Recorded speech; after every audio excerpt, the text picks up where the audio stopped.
Novel Darah Titik di Semantan, tingkatan 2, karya Arman Sani.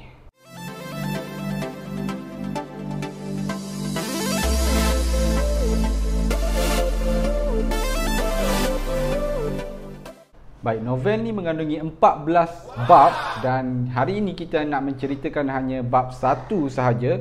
Bab-bab yang lain kita akan ceritakan dalam video yang lain. Tanpa melengahkan masa, ayuh bersama saya.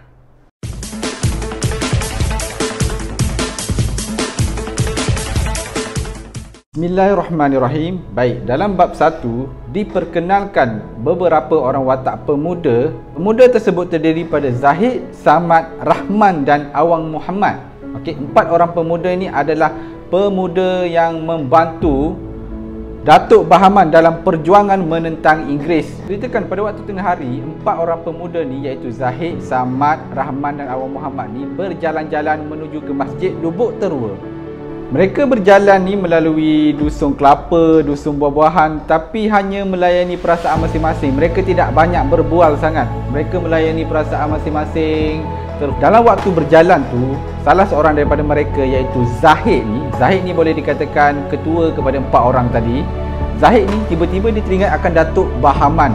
Datuk Bahaman dia teringat kerana banyak perubahan yang telah berlaku kepada Datuk Bahaman semenjak dia pulang dari Pulau Tawar. Kalau dulu Zahid perasan yang Datuk Bahaman ni dia banyak berceritakan tentang pahlawan-pahlawan dahulu.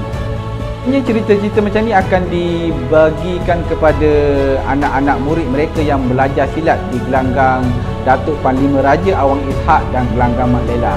Dua orang watak ni mengajar silat. Selepas belajar silat itulah Datuk Bahaman ni suka bercerita tentang pahlawan-pahlawan Melayu yang dahulu, yang gagah perkasa, yang berani menentang orang asing dan sebagainya. Sebab itulah Zahid ni pelik sekarang ni, kenapa Datuk Bahaman banyak berdiam diri daripada bercerita kembali tentang pahlawan-pahlawan dahulu.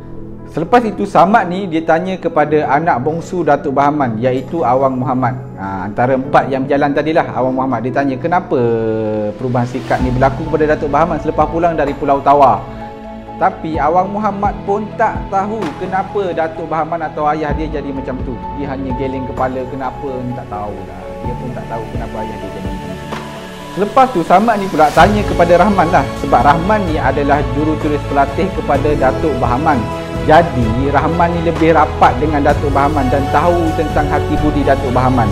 Okey, tanya tu Rahman bagi tahulah kepada sahabat-sahabat dia ni, Datuk Bahaman ni dia berubah sikap sebab masa pulang dari Pulau Tawar dia ada berunding dengan orang Inggeris. Dalam perundingan tu ada beberapa perkara yang dibincangkan. Lepas beberapa perkara dibincangkan, perkara-perkara tersebut tidak dimasukkan dalam perjanjian. Jadi Datuk Bahaman ni marah dan rasa murung lah. Kenapalah bincang banyak tapi perkara-perkara yang dibincang tu tak masuk dalam perjanjian. Setelah rancak berbual tentang Datuk Bahaman ni jadi macam ni kenapa, kemudian mereka tiba di tebing sungai, terjumpalah pula dengan Mak Lela. Mak Lela ni tadi adalah guru silat kepada penduduk di Lubuk Terua, guru silat bersama Datuk Panglima Raja Awang Ishak. Jumpalah dengan Mak Lela ni, mereka juga meneruskan perjalanan ke masjid tapi meneruskan perbualan tentang ketamakan orang Inggeris. Kenapa orang Inggeris ni suka memunggah emas, memunggah biji timah, pergi bawa kepada negeri mereka, munggah emas, memungut cukai lagi dan memeras ugut penduduk tempatan. Lepas sampai di perkarangan masjid, mereka pun berhentilah berbual dan masuk ke dalam masjid. Dalam masjid juga jumpa lagi beberapa watak yang penting iaitu Datuk Panglima Raja Awang Ishak, ada Imam Perang Weh dan ada sendiri watak utama iaitu Datuk Bahaman itu sendiri. Setelah selesai solat dalam masjid tu, Datuk Bahaman pun bangun untuk menyampaikan ucapan atau sedikit nasihat kepada penduduk kampung Lubuk Terua.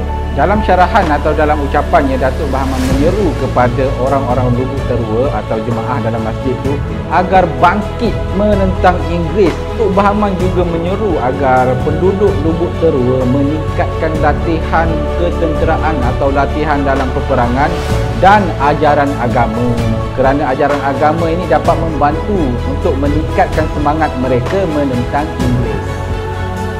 Dalam pada masa yang sama, Zahid dengan rakan-rakan dia ni berbincang untuk membina kubu di Pangkal Merbau Berdarah di di kawasan tebing Lubuk Senggarat. Dalam pada Zahid dan rakan-rakan ini berbincang untuk membina kubu, Datuk Bahman bagi ucapan. Tiba-tiba dalam keadaan tergesa-gesa muncul pula Mak Long Esah, ibu kepada Samad, dalam keadaan tergesa-gesa memaklumkan bahawa orang Inggeris telah sampai di Lubuk Terua.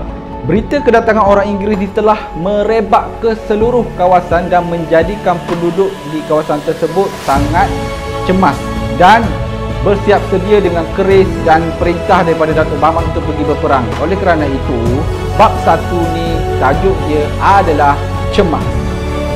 Baik, itu sahaja daripada saya bab 1 novel Darah Sikit di Semantan. Kita jumpa di video akan datang dengan bab 2. Assalamualaikum warahmatullahi taala wabarakatuh.